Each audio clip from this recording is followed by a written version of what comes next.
Good evening. For the last 2 weeks, we have been following a series of developments in the Arctic, as well as a series of protests conducted by several activist groups who have been protesting the development of oil exploration and production along the North Slope and Beaufort Sea region of Alaska's north coast.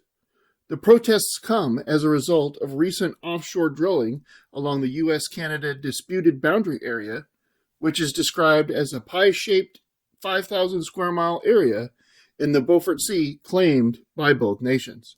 Dozens of small vessels are actively engaged in protests that include blocking the path of oil tank vessels as they transit along the north coast of Alaska.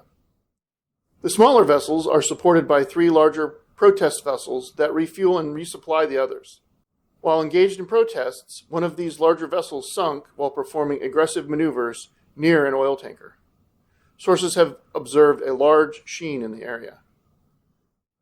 One of our reporters on Alaska's North Slope brings us more on this story. Earlier this afternoon, a 250-foot protest vessel sunk in the U.S.-Canada disputed border area. Sources indicate there were 60 people aboard the ship when it sank. While 24 people have been pulled from the water, more than 30 people remain missing.